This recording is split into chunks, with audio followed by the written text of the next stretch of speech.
Ցանկանայի ձեր հայտարարության վերջին մասին անդրադառնալ արևմտյան աջակցության հարցին։ Շատ կուզեի իմանալ, թե ինչ նպատակով եք եկել Լեհաստան եւ երախտապարտ եմ, որ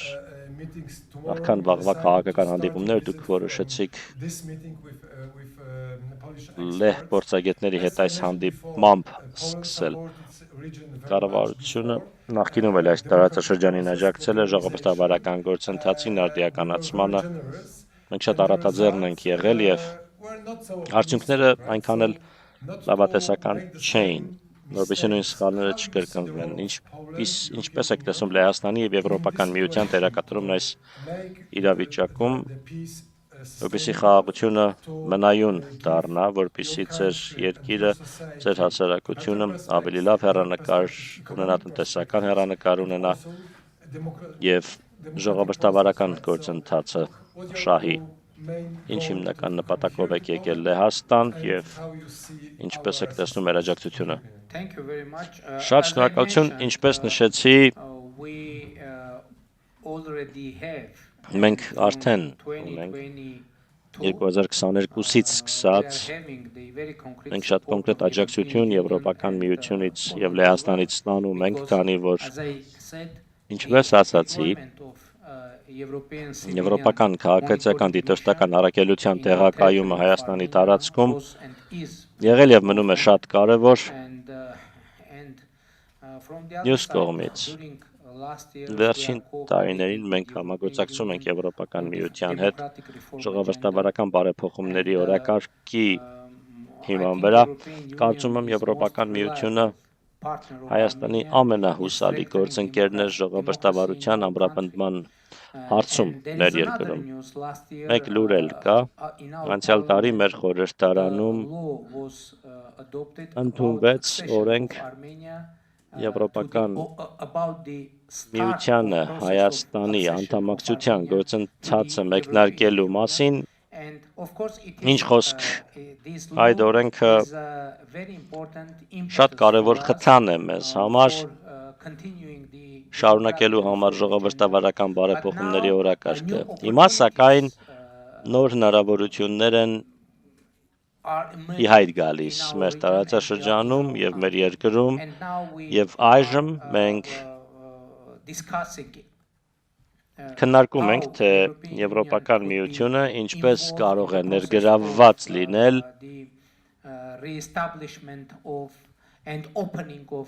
տարածաշրջանային հաղորդակցությունների բացմանը, վերահաստատմանը։ Մենք հույս ունենք, որ ներդրումներ կգան Եվրոպական միությունից եւ անդամ պետություններից։ Մենք կենտրոնանում ենք նոր հնարավորություններ գտնելու ուղղությամբ Հայաստանի համար, որպեսզի խորացնենք մեր համագործակցությունը Եվրոպական միության հետ եւ անդամ պետությունների հետ տարբեր ոլորտներում, տնտեսությունից մինչեւ ժողովրդավարական բարեփոխումների օրակարգ, մինչեւ պաշտպանություն եւ այլն։ Եվ մենք երախտապարտ ենք, որ վերջին տարիներին Հայաստանը մասնակցել է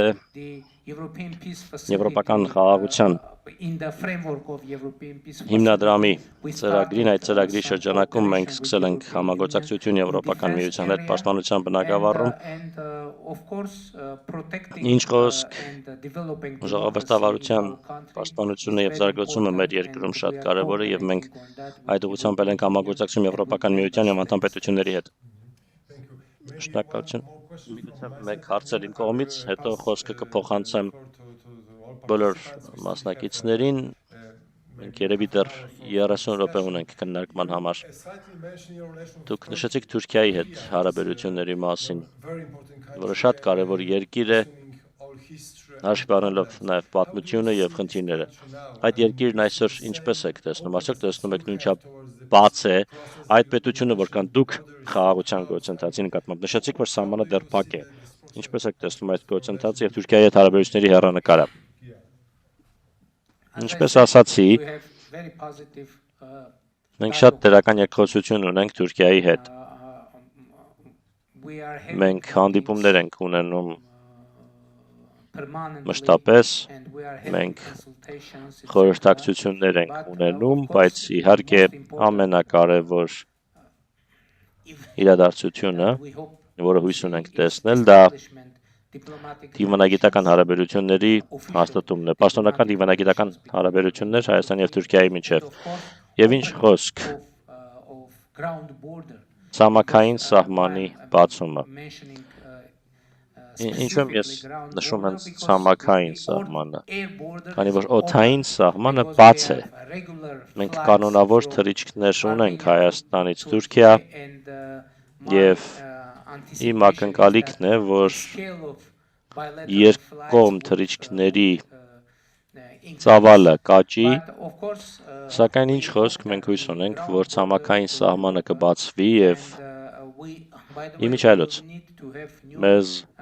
նոր ենթակառուցվածք պետք կգա Թուրքիայի հետ սահմանին, և մենք հիմա քննարկում ենք, թե Եվրոպական միությունը ինչպես կարող է աջակցել այս հարցում, ուստի ես հավատացած եմ, որ գործընթացը ծավալվում է, և շատ շուտով կտեսնենք ինչ-որ բան, առնվազն մթնոլորտը և մեր հարաբերությունների մթնոլորտը շատ պատրաստ է դրան, օրինակ, ներկայումս մենք այդ շրջանակում որևէ խնդիր չունենք, տպավորությունն այն է, որ կա ընդհանուր պատկերացում, որ դա պետք է տեղի ունենա, բայց իհարկե դա կախված է Թուրքիայի որոշումից, քանի որ հայկական կողմից որևէ խոչընդոտ չկա, և ուստի մենք պատրաստ ենք ցանկացած պահի դա անել, իմիջիայլոց վերջերս վերջին ամիսներին մենք մի քանի անգամ հայտարարել ենք, որ նույնիսկ այսօր մենք պատրաստ ենք ուղի տրամադրել Թուրքիայից Ադրբեջան և Ադրբեջանից Թուրքիա ուղևորվող բեռնատարների համար, ենթակառուցվածքը դրան ամբողջովին պատրաստ է, և մենք սպասում ենք Թուրքիայի որոշմանը։ Ես Հարավային Կովկասի երկրների վերլուծաբան եմ, և երկու հարց եմ ուզում տալ, առաջինը վերաբերում է Հայաստանի էներգետիկ քաղաքականությանը, Մեծամորի ատոմակայանը պետք է նախատեսվում է փակել 10 տարվա կտրվածքով, և ձեզ անհրաժեշտ կլինի նոր ատոմակայան կառուցել, հարցս հետևյալն է, երբ եք որոշում կայացնելու այն հարցում, թե ով է կառուցելու այդ ատոմակայանը, ամերիկացիները, ռուսները, կամ միգուցե այլ պետություններ, երկրորդ հարցս անվտանգության մասին է Հայաստանի, կցանկանայի ձեզ հարցնել ռուսական ռազմաբազայի մասին Գյումրի քաղաքում, արդեն մտածել եք դիմել Ռուսաստանին այդ բազան փակելու հարցով, շնորհակալություն։ Գիտեք, ինչ վերաբերում է էներգետիկային, վերականգնվող էներգետիկան նոր հնարավորություններ է բացում մեր երկրի համար, քանի որ պատմության մեջ դա առաջին հնարավորությունն է Հայաստանի համար, այսպես ասենք, անկախ լինել էներգետիկայի առումով։ Մեր երկրում արևային էներգետիկան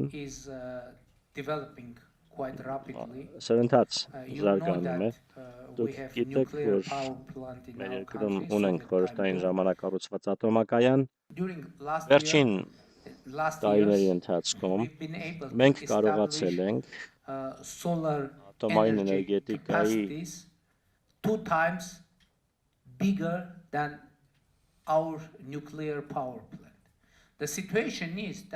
արևային էներգետիկայի ոլորտում ատոմակայանի կարողությունը կրկնակի գերազանցող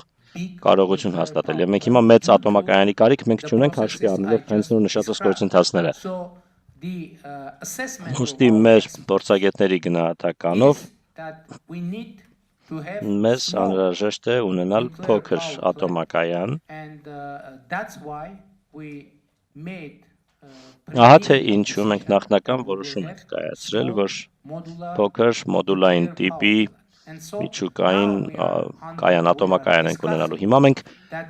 քննարկում ենք այդ հնարավորությունը մեր գործընկերների հետ, մենք դա քննարկում ենք ԱՄՆ-ի հետ, Ռուսաստանի հետ, Չինաստանի հետ, Հարավային Կորեայի հետ, Ֆրանսիայի հետ, եւ մենք որոնում ենք լավագույն առաջարկը մեր երկրի համար։ Եվ այս գործընթացը շարունակվում է, դեռևս վերջնական որոշում չունենք, քանի որ հետազոտում ենք տարբեր առաջարկները։ Ինչ վերաբերում է ռուսական ռազմական ներկայությանը մեր երկրում, դուք գիտեք, որ վերջին տարիներին ինչ-որ բան տեղի ունեցավ եւ մինչև 2024 թվականը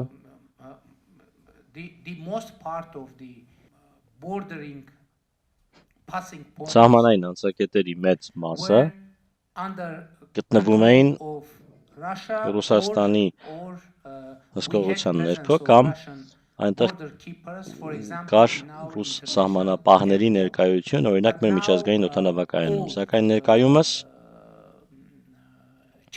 բոլոր սահմանային անցակետերը մեր սահմանների վերահսկվում են Հայաստանի սահմանապահների կողմից։ Բնականաբար մենք շնորհակալ ենք Ռուսաստանին այնտեղ ներկայության համար, որպես նորանկախ պետություն 90-ականների սկզբներին մենք կարողություն չունեինք այդ տեսակի ծառայություններ մատուցելու, բայց ներկայումս մենք կարող ենք եւ մենք զարգացնում ենք մեր կարողությունները եւ իհարկե մենք կընդլայնենք մեր գործունեությունը եւ աշխատանքները, որոնք կվերահսկվեն հայ սահմանապահների կողմից։ Ինչ վերաբերում է ռազմաբազային, մենք որևէ պլան ծրագրեր չունենք եւ մտահոգություններ էլ չունենք կապված ռուսական ռազմաբազայի ներկայության հետ, ուստի մենք սերտ գործընկերներ ենք Ռուսաստանի հետ եւ շատ սերտ տնտեսական կապեր ունենք, քաղաքական կապեր ունենք, թեպետ դուք գիտեք, որ մենք սառեցրել ենք մեր մասնակցությունը ՀԱՊԿ-ին եւ դա կապված էր որոշ իրադարձությունների հետ, որոնք տեղի ունեցան 2022 թվականին, քանի որ Հայաստանը հիասթափված էր ՀԱՊԿ-ից, քանի որ ունենալով իրավական պարտավորություն ՀԱՊԿ-ը հավուր պատշաճի չարձագանքեց անվտանգության մարտահրավերներին, որոնք կային Հայաստանի համար։ Մյուս կողմից սակայն մենք ասում ենք, որ մեր հարաբերությունները Ռուսաստանի հետ ներկայումս վերափոխման փուլում են։ Մենք ներկայումս նոր հարաբերություններ ենք ստեղծում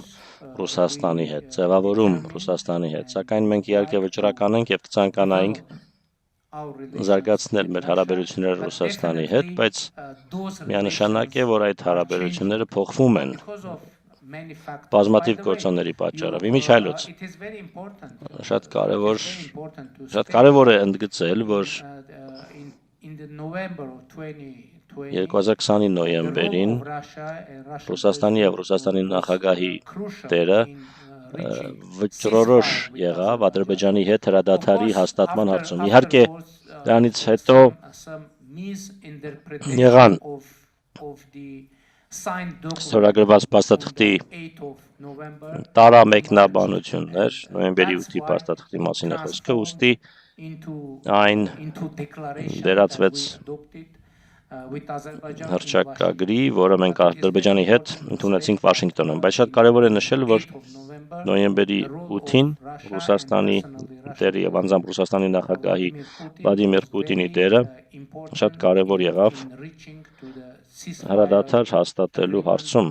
Հայաստանի եւ Ադրբեջանի միջև։ Պարոն վարչապետ, Շնորհակալություն, որ եկել եք Վարշավա, կարծում եմ կարևոր է, եւ ես Պոլացկի հիմնադրամը ներկայացնել, որն օգնում է նախարարությանը կազմակերպելու Երևանյան դիալոգ ժողովը, որին այս տարի հույս ունենք բոլորս մասնակցել։ Ես երկու կարճ հարց ունեմ, մեկը հեշտ, երկրորդը միգուցե ոչ։ Առաջինը վերաբերում է Եվրոպական քաղաքական համայնքի գագաթնաժողովին։ Ինչ ակնկալիքներ ունեք այս տարվա մայիսից, որը դուք հյուրընկալ եք, ավելի քան 40 առաջնորդներ Եվրոպայից կգան, եւ երկրորդը ԱՄՆ-ի եւ Իրանի հարաբերությունները։ Գիտեմ, որ դուք լավ հարաբերություններ ունեք Իրանի հետ, բայց եթե իրենք փոխզիջում չգտնեն եւ լինի ճգնաժամ տարածաշրջանում, ինչպես դա կազդի Հայաստանի կայունության եւ ընդհանրապես գործընթացի վրա։ Շնորհակալություն։ Ինչ խոսք մենք անհամբերությամբ սպասում ենք Եվրոպական քաղաքական համայնքի գագաթնաժողովի Երևանում այս տարվա մայիսին հյուրընկալելու, դա մեզ համար մեծ պատիվ է հյուրընկալել այդ շատ կարևոր գագաթնաժողովը։ Եվ շնորհակալ ենք մեր եվրոպացի գործընկերներին նման հնարավորություն մեզ Հայաստանին ընձեռելու համար։ Դա շատ քաջ եւ խիզախ դրսևորում կլինի հարաբերությունների նոր փուլը կկայակոչի Հայաստանի եւ Եվրոպական քաղաքական համայնքի միջև։ Ինչ խոսք դրանով նաեւ կճանաչվեն այն ձեռքբերումները, որոնք Հայաստան ունեցել է որպես ժողովրդավար պետություն, ինչ վերաբերում է Իրանին եւ ԱՄՆ-ին։ Գիտեք, Հայաստանը փոքր համեստ պետություն է։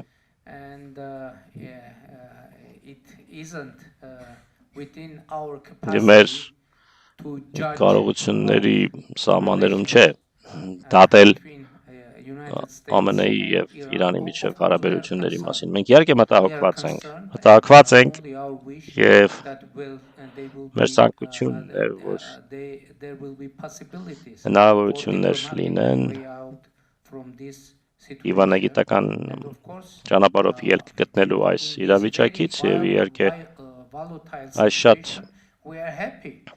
փոփոխական իրավիճակում, անկայուն իրավիճակում մենք ուրախ ենք, որ կարողացել ենք կայունություն եւ խաղաղություն հաստատել մեր տարածաշրջանում եւ իհարկե ցանկացած անկայունություն, ցանկացած մարտահրավեր շատ մտահոգիչ է։ Եվ մենք հույս ունենք, որ կայուն իրավիճակ ունենանք մեր լայն ընդլայնված այսպես տարածաշրջանում ակնհայտ է, գիտեք, որ մենք չենք կարող մեծ ազդեցություն ունենալ այդ իրավիճակի վրա, ուստի մեր անելիքն է հուսալ, որ մեզ մնում է հուսալ, որ ամեն ինչ լավ կլինի եւ իհարկե եթե լինեն հնարավորություններ դրական ազդեցություն ունենալու, ապա մենք կուզեինք։ Բայց ինչպես ասել եմ, մենք փոքր պետություն ենք եւ մենք կարող ենք ընդհանրապես խրախուսել եւ միանալ դիվանագիտության ձայներին։ Միջազգային հարաբերությունների կենտրոն 30 տարի առաջ ստեղծված մտակենտրոն Լեհաստանի, շնորհավորում եմ Երևանյան երկխոսության արդիվ պատիվ ունեցա անցյալ տարի մասնակցելու։ Կցանկանայի երկու հարց, ուղղել մեկ հարցի տեսքով։ Հենց նոր ներկայացրեցիք շատ քաղաքական ծրագիր։ Իմ հասկանալով դա նաև կլինի այն ուղերձը, որով կգնաք ընտրությունների,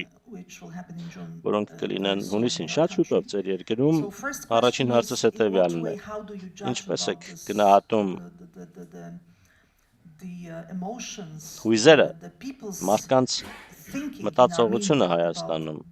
կոնկրետ այս ուղղությամբ, որն առաջարկում եք ձեր ժողովրդին եւ երկրորդը կողմից մոտենալով, մենք գիտենք, որ անդամակցության գործընթացը շատ երկար ճանապարհ է, գործընթացի մեջ մտած երկրներ, այդ թվում Թուրքիան, կան նաև ուրիշները, բնականաբար օրինակ Ուկրաինան, Եվրոպական միությունն էլ արձագանքում է, նախապատրաստվում է, հատկապես Ուկրաինայի հետ կապված, որը շատ թեժ թեմա է, սեղանին դրված են մի քանի տարբերակներ, բայց ընդլայնման քաղաքականությունը կրկին շատ կարևոր մաս է դարձել Եվրամիության աշխատանքում։ Ինչ եք ակնկալում դուք այս ճանապարհին Հայաստանի բարակայում, եթե հաղթեք։ Շատ լավ։ Շնորհակալություն։ Գիտեք, այդ օրենքի ընդունումից հետո շատերը Հայաստանում ու Հայաստանից դուրս հարց են տալիս. երբ է Հայաստանը անդամակցելու Եվրոպական միությանը, եւ մեր տեսակետը հետեւյալն է. ինչպես ասացի, մենք այդ օրենքը եւ այդ հնարավորությունը համարում ենք շատ ուժեղ խթան Հայաստանի համար, որ Հայաստանը շարունակի բարեփոխումների ընթացքը, ժողովրդավարական բարեփոխումները, ժողովրդավարական կառույցների ուժեղացումը մեր երկրում, քանի որ ցանկացած պարագայում որևէ երկիր Եվրոպական միությանն անդամ դառնալու շանս չունի, եթե չի համապատասխանում եվրոպական չափանիշներին։ Ուստի առաջին հերթին մենք որդեգրել ենք ուղի շարունակելու բարեփոխումները, որպեսզի համապատասխանենք եվրոպական չափանիշներին։ Ուստի այն կետում, երբ մենք համապատասխանենք եվրոպական չափանիշներին, կլինի երկու տարբերակ։ Եվրոպական միությունը Հայաստանին ընդունի Եվրոպական միության կազմի մեջ կամ ոչ, ինչը քաղաքական որոշման, քաղաքական իրավիճակի խնդիր է։ Շատ լավ, եթե Եվրոպական միությունը ընդունի Հայաստանին որպես լիարժեք անդամ, դա շատ լավ իրավիճակ կլինի Հայաստանի Հանրապետության համար։ Իսկ եթե ոչ, ցանկացած պարագայում դա կլինի լավ, որովհետև այդ պահին մենք կլինենք պետություն, որը լիովին կհամապատասխանի եվրոպական չափանիշներին։ Այսպես ասենք, երկուստեք շահեկան իրավիճակ է։ Այդ իրավիճակում պատվելու շանս չկա, որովհետև առաջին հերթին շատ կարևոր է մեզ համար լինել ուժեղ, ժողովրդավար պետություն։ Ժողովրդավարության իմաստով, ինստիտուտների, թափանցիկության, իրավունքի գերիշխանության եւ այլն եւ այլն։ Ցանկացած պարագայում այդպիսի պետություն կլինենք եւ դա մեծ հաղթանակ կլինի մեզ համար։ Հաջորդ հարցը մեր ներքաղաքական իրավիճակի մասին եւ մոտալուտ ընտրությունների հնարավոր չէր լինի այս կետին հասնել առանց մեր ժողովրդի սատարման։ Դա հնարավոր չէ լինի։ Գիտեք, ինչ տեղի ունեցավ 2024 թվականին, քանի որ բազմաթիվ քննարկումներ եղան, թե արդյոք ճիշտ ճանապարհ է սա որդեգրել խաղաղության քաղաքականություն եւ այլն եւ այլն։ Մեր երկրում ես հրապարակավ հայտարարեցի, որ իմ գնահատականն այն է, որ մենք պետք է կանգ առնենք եւ վերջ տանք, դադարեցնենք Ղարաբաղյան շարժումը։ Գիտեք, որ Ադրբեջանի հետ հակամարտությունը սկիզբ առավ Ղարաբաղյան շարժումից։ Ես ասացի, որ որպես Հայաստանի վարչապետ ես կայացնում եմ նման որոշում եւ որոշումն այն է, որ մենք պետք է չշարունակենք Ղարաբաղյան շարժումը։ Եվ ես դա ասացի որպես անձնավորություն, ով Հայաստանի վարչապետ դարձել է ոչ բռնի Թավշյա հեղափոխության արդյունքում։ Ես կոչ արեցի մեր ժողովրդին, եթե իրենք համաձայն չեն այդ որոշման հետ,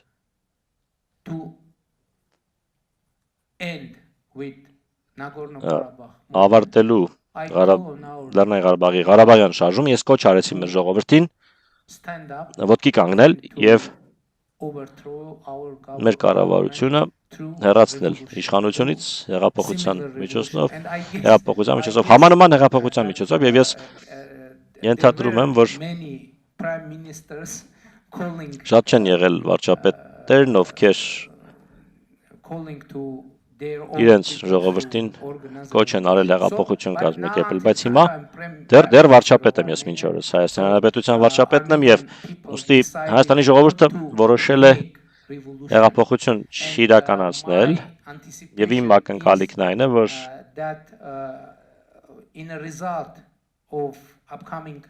մոտակա ընտրությունների արդյունքում հայ ժողովուրդը, Հայաստանի ժողովուրդը կհաստատի մեր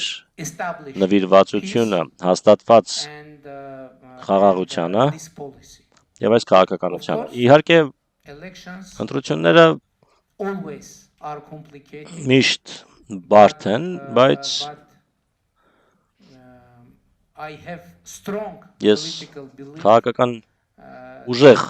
հավատ ունեմ, որ Հայաստանի քաղաքացիները, Հայաստանի ժողովուրդը կվերահաստատեն մեր նվիրվածությունը այս ռազմավարությանը եւ այս գաղափարախոսությանը, որը մենք անվանում ենք իրական Հայաստան գաղափարախոսություն։ All right, so Diana Skaya from TVP World. TVP World, Վարչապետ բարի գալուս Լեհաստան, շատ ուրախ ենք, որ դուք ստեղ եք։ Ձեզ էլ բարի գալուս, պարոն Միրզոյան, remember you very well. Mr. Pashinyan, first of all, Pashinyan, you did mention something Ցանկանում very հետևյալը important. դուք շատ կարևոր բան նշեցիք TVP World-ը, Foreign օտարերկրացակավաթի լրատվամիջոցներից էր սեպտեմբերին, որը Երևանում լուսաբանում էր ՆԱՏՕ-ի խորհրդարանական վեհաժողովը, եւ մենք լուսաբանեցինք եւ հետո նաեւ Avocin շրջագայելու Եվրոպական միության դիտորդական առաքելության հետ, որ Եղեգնաձորում է տեղակայված, պարոն Փաշինյանը, պարոն վարչապետն ասաց 25 թվականից ի վեր սահմանային բախումներ սահմանամերձ գոտիներում չեն եղել, եւ դա էլ կամանք է, որը Եվրամիության առաքելությունը հաստատեց բարեկցության ընթացքում մեզ հետ 25-ից ի վեր, ոչ միայն առաքելության, մենք նաեւ խոսեցինք բնակիչների հետ, ովքեր ապրում են սահմանամերձ տարածքներում Եղեգնաձորում եւ մենք նույն պատասխանները իրենցից ենք ստացել, ներկայումս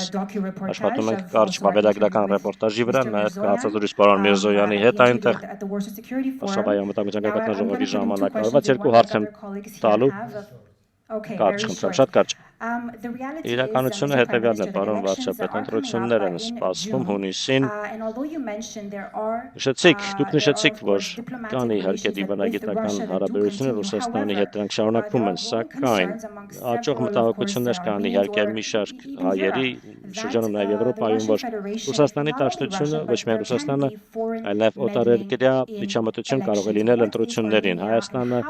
ինչպես է պատրաստվում, դուք ինչպես եք պլանավորում հաղթահարել դա, եղել են արդյոք կոնկրետ քաղաքականություններ, որոնք իրագործմամբ կապահովեք արդար ազատ ընտրությունների անցկացումը Հայաստանում, ինչպես հենց նոր ասացիք դուք ասացիք, ես հիշում եմ այդ տեսանյութերը, դուք եք ասել, եթե կային մարդիկ, ովքեր խնդիր ունեին ձեր շարժման հետ, ձեր կոչի հետ, իրենք ձայնը կբարձրաձայնեին, բայց դուք դեռ մինչև հիմա Հայաստանի վարչապետն եք։ Ինչպես ասացի, Հայաստանը ժողովրդավարական պետություն է։ Մեր ժողովուրդը հնարավորություններ կունենա ժողովրդավար ճանապարհով որոշելու մեր երկրի ապագան։ Իհարկե, բազմաթիվ ռիսկեր կան։ Ես գիտեմ, որ ասեկոսեններ կան, պնդումներ եւ այլն, որոշակի գործելակերպեր, ահռելի ապատեղեկատվություն, որին մենք հիմա բախվում ենք, բայց մյուս կողմից ինչպես վարվել։ Ինձ համար մնում է մի բան, անմիջական երկխոսության մեջ լինել մեր ժողովրդի, մեր հասարակության հետ, հնարավորինս թափանցիկ լինել, հնարավորինս ազնիվ, անկեղծ լինել, անմիջական խոսել, ցանկացած քաղաքական գործչի համար դա շատ կարևոր է, երևի ամենակարևոր բանն է հնարավորինս համոզիչ լինել։ Եթե հաջողության հասնենք, իսկ ես համոզված եմ, որ մենք հաջողության կհասնենք։ Սևա Պոլակ է, Կասմի Պոլասկի նկարից եմ։ Պարոն վարչապետ, միջազգային գործընկերությունների բազմազանեցումը լայն ոգևորիչ ռազմավարական տեղաշարժի մասին է խոսում, այդ համատեքստում ձեզ կուզեի հարցնել, թե ինչ հիմնական զարգացման կերակայություններ եք տեսնում Հայաստանի համար մոտակա տարիներին եւ ինչ հնարավոր դեր եք նախատեսում լեհական կառույցների, ինստիտուտների, գործընկերների, լեհական քաղաքասարակության համար, ավելին Հայաստանի տեսանկյունից Լեհաստանի վերափոխման որ օրինակները կարող են հատկապես վերաբերելի լինել ձեզ համար եւ ոգեշնչման աղբյուր Հայաստանի ճանապարհին։ Շնորհակալություն։ Ինչ խոսք, մենք ահռելի հարգանք ենք տածում Լեհաստանի պետականության նկատմամբ։ Իհարկե Լեհաստանի ժողովրդավարության արդեն տևական ժամանակ կայացած ավանդույթների նկատմամբ մենք շատ բան ունենք սովորելու Լեհաստանից եւ ինչ խոսք, ինչպես ասացի, մենք երախտապարտ ենք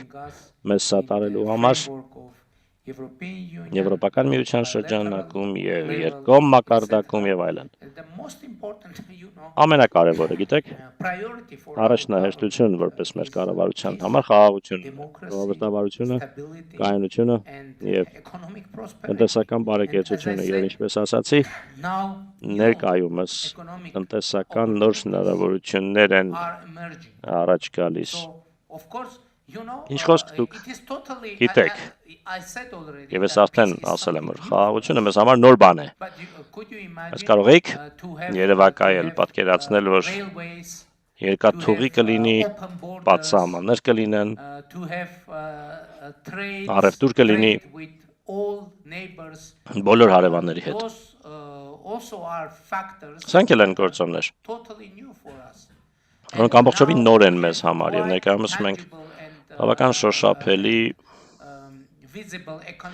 տեսանելի տնտեսական աճ ունենք եւ ես հավատացած եմ, որ խաղաղությունը արդեն իսկ շատ դրական ազդեցություն ունենում է Հայաստանի տնտեսական կյանքի վրա, սոցիալական, հասարակական կյանքի վրա եւ մեր առաջնահերթությունն է դառնալ խաղաղության խաչմերուկ։ Այն ինչ ես նկարագրեցի, այնինչ տեղի է ունենում հիմա Հայաստանում, ես սովորաբար ինչ եմ ասում, ինչ է հիմա Հայաստանում տեղի ունենում, Հայաստանը եզրագծից մոտենում է կենտրոնին, երկի առանց ֆիզիկապես շարժվելու, Հայաստանը մնում է նույն տեղում, որում եղել ենք նախկինում էլ, բայց հիմա մենք եզրերից մոտենում ենք կենտրոնին,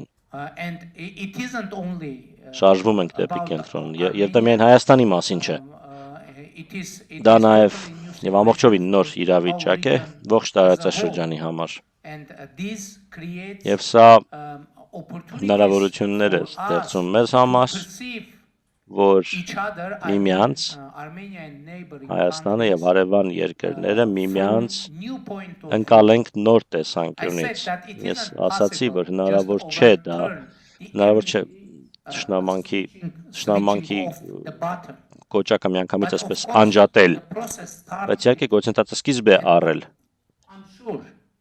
Ես հավատացած եմ, որ ես համոզված եմ, որ մեր տարածաշրջանում միմյանց մասին պատկերացումները կփոխվեն դեպի լավը, եւ անկեղծ ասած,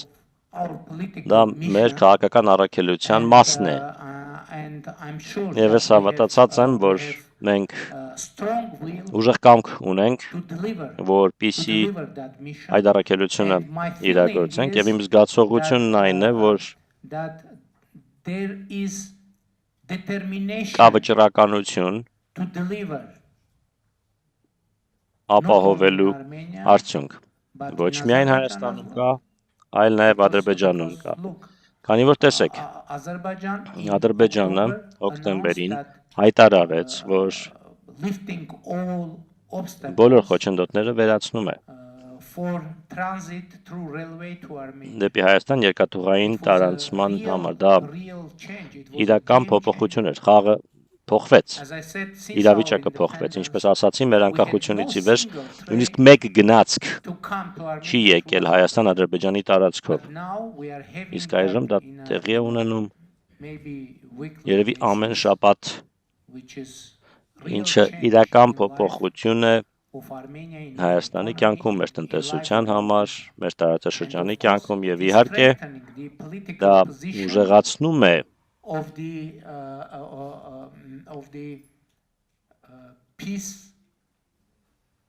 դա ամրապնդում է խաղաղության ուժերի քաղաքական դիրքերը, այն ուժերի քաղաքական դիրքերը, որոնք մտնում են, որ միայն խաղաղությամբ կարող է մեր երկիրը եւ մեր տարածաշրջանը առաջ շարժվել։ Շնորհակալություն, պարոն վարչապետ, շատ շնորհակալություն մեզ հետ այս խիստ հետաքրքիր լավատեսությամբ կիսվելու եւ դրական հեռանկարներ ներկայացնելու համար։